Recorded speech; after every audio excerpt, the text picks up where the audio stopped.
लिखिए क्रिया का वह रूप, क्रिया का वह रूप जिससे, क्रिया का वह रूप जिससे कार्य के,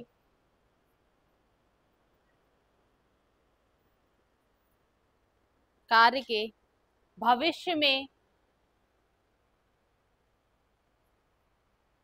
क्रिया का वह रूप जिससे कार्य के भविष्य में या आगे, या आगे आने वाले, आगे आने वाले समय में, आगे आने वाले समय में होने वाला हो, होने वाला हो, भविष्य काल कहलाता है।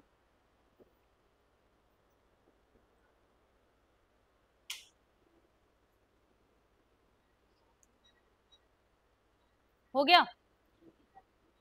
इसमें क्या लिखा है, जैसे आपने क्या लिखी परिभाषा कि क्रिया का वह रूप जिससे क्या पता चले कि काम आपका कब होने वाला है, आने वाले समय में या आगे होने वाला है, तो वो क्या कहलाता है, हमारा भविष्य काल। जैसे हम इसका उदाहरण लिखें, हम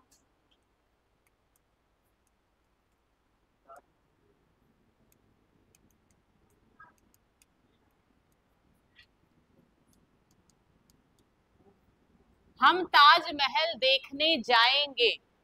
अब इस वाक्य से क्या स्पष्ट हो रहा है कि हमारा जो ये जो हमने वाक्य लिखा है, इससे ये स्पष्ट हो रहा है कि जाएंगे, मतलब कि ना तो अभी गए हैं ना जा चुके हैं, अभी आगे आने वाला जो समय है उसमें जाएंगे। तो वो क्या हो जाएगा, हमारा भविष्य काल। कि कार्य हमारा कब होगा, भविष्य काल में, आगे आने वाले समय में होने वाला होगा, तो वो हमारे भविष्य काल के अंतर्गत आने वाले उदाहरण होंगे। ठीक है, लिख लीजिए इसको।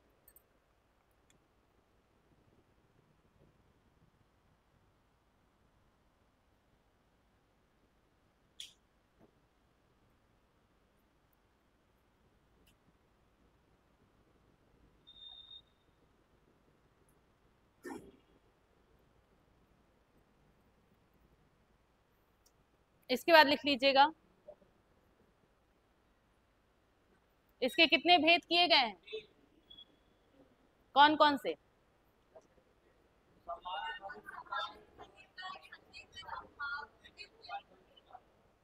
कौन कौन से? 4 तो कैसे भी बोल रहे थे।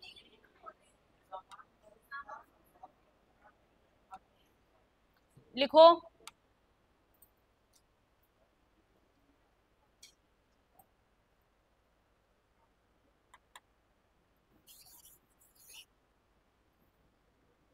भविष्य काल के,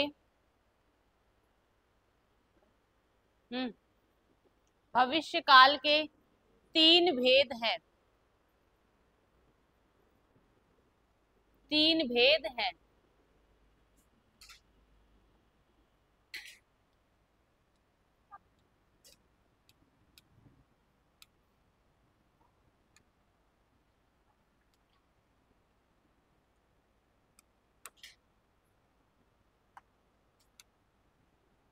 नंबर 1,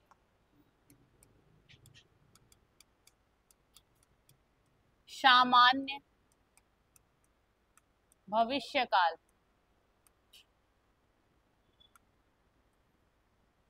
नंबर 1, सामान्य भविष्य काल। सामान्य भविष्य काल में वही होगा जैसे अभी हमने ऊपर लिखा कि जैसे ही जो भी आपके कार्य हैं आपके कहाँ पर किए जाएं, भविष्य काल में, आगे आने वाले समय में किए जाएं, वो सामान्य भविष्य काल के अंतर्गत आते हैं। लिखो इसमें परिभाषा,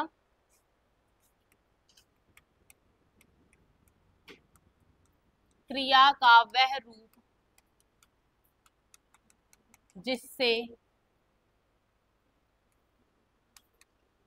कार्य के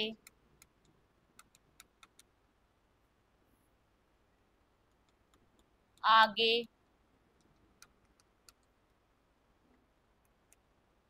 आने वाले समय में होने का,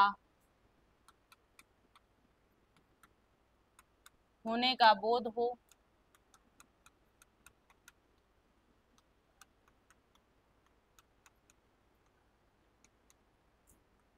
सामान्य भविष्यकाल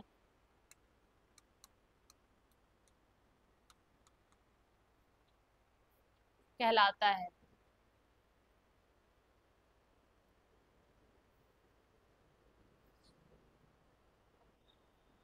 किताब दिखाना, किताब दिखा। एग्जाम्पल लिखिए इसका।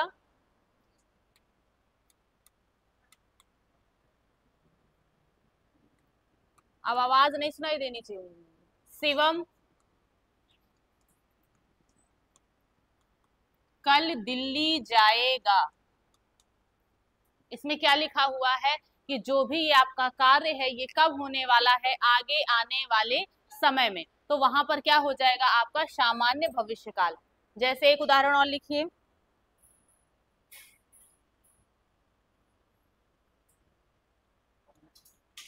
प्रधानमंत्री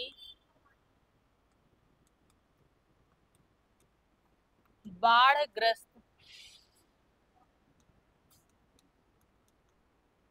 क्षेत्रों का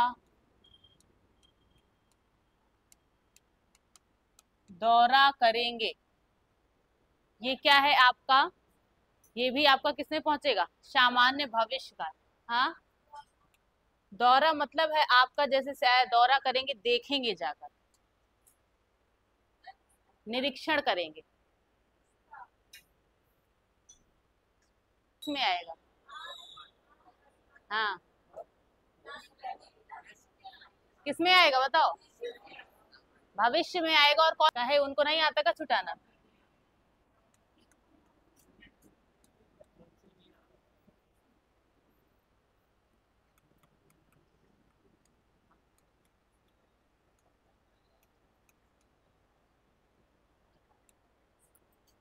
लिखो।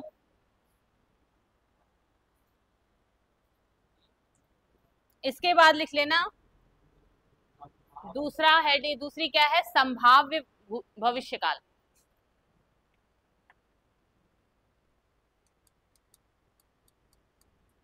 संभाव्य भविष्यकाल, संभाव्य भविष्यकाल लिखो। क्रिया के जिस रूप से, क्रिया के जिस रूप से, क्रिया के जिस रूप से कार्य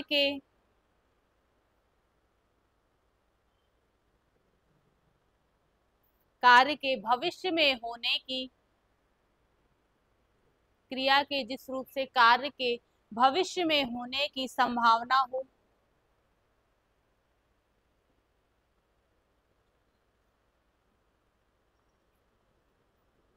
भविष्य में होने की संभावना हो, संभाव्य भविष्यकाल कहलाता है।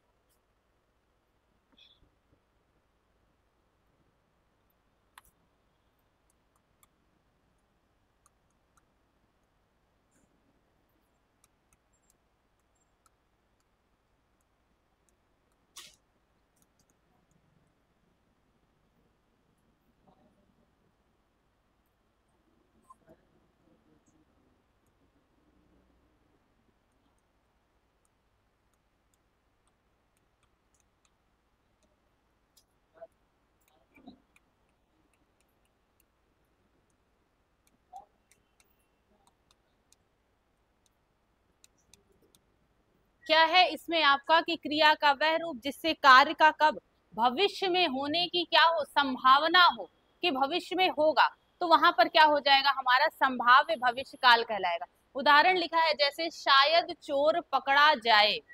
इसमें क्या है आपका, चोर पकड़ा जाए मतलब अभी चोर पकड़ा नहीं गया है और हम संभावना व्यक्त कर रहे हैं कि आगे आने वाले समय में शायद क्या हो, चोर पकड़ा जाए। दूसरा लिखा है कल शायद परीक्षा परिणाम घोषित हो, अभी घोषित नहीं हुआ है और हम ऐसी संभावना कर रहे हैं कि भविष्य में ये कार्य होने वाला है, मतलब कल शायद ऐसा हो जाए। तो अगर इस तरह से संभावना व्यक्त होगी वहां पर कौन सा काल हो जाएगा, संभाव्य भविष्य काल। ठीक है, कल शायद छुट्टी हो, अब उसमें क्या होगा, संभाव्य क्या, संभाव्य भविष्य काल हो जाएगा। ठीक है। हम्म।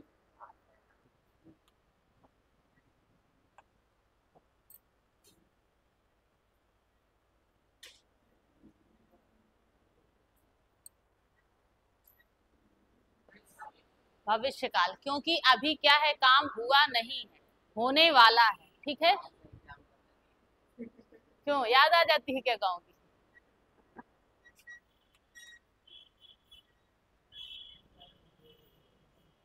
ठीक है, अच्छा ये लिख दें। अब ठीक है। तो अब इसमें भी क्या हो जाएगा हमारा, संभाव्य भविष्य काल। ठीक है। अब हेडिंग डाल लीजिए दूसरे, लास्ट क्या बची है, हेतु हेतु मत भविष्य काल।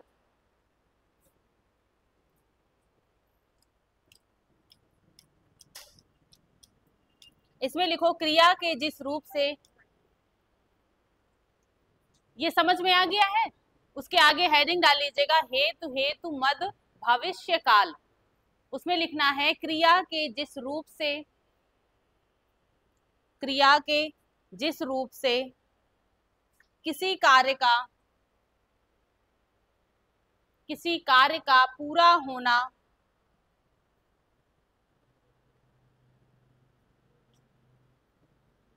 किसी कार्य का पूरा होना दूसरे कार्य पर,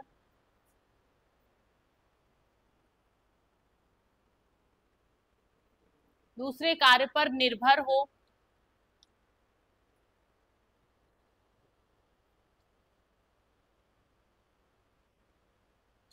दूसरे कार्य पर निर्भर हो, हेतु हेतु मद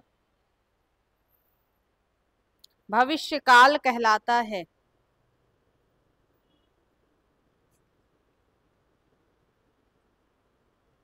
हेतु हेतु मद भविष्य काल कहलाता है।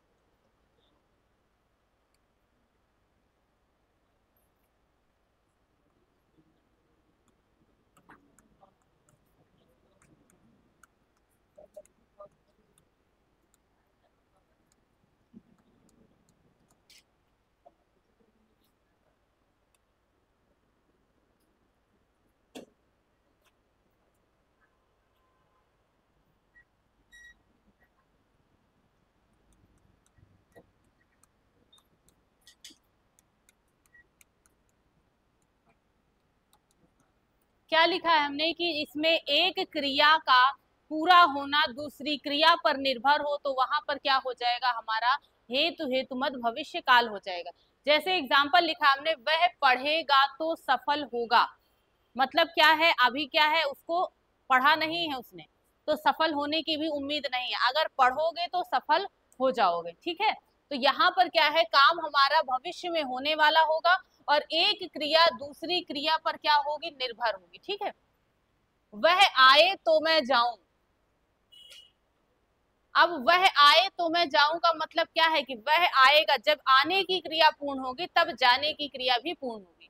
तो एक क्रिया पर दूसरी क्रिया क्या है, डिपेंड है। तो जब एक क्रिया पूरे होने के बाद दूसरी क्रिया पर निर्भर हो, तो वहां पर क्या हो जाता है हमारा, हेतु हेतु मद भविष्य काल। ठीक है। जैसे हो जाए, वह कमाए तो मैं खाऊं,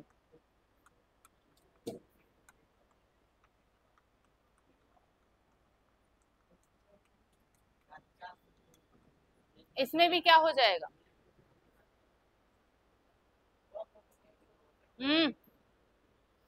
बताओ इसमें क्या होगा। इसमें भी क्या हो जाएगा आपका, हेतु हेतु मत भविष्य काल। वह कमाए तो मैं खाऊं, आप पढ़े तो मैं लिखूं, इसमें क्या होगा, आप पढ़ें तो मैं लिखूं, मतलब कि जब आप पढ़ते जाइए और मैं लिखता जाऊं। अगर आप पढ़ेंगे नहीं तो मैं लिख नहीं पाऊंगा।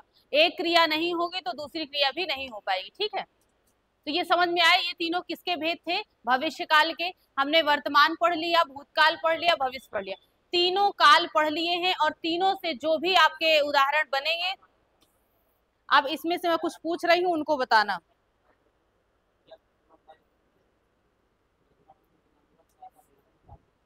बंद कर दो।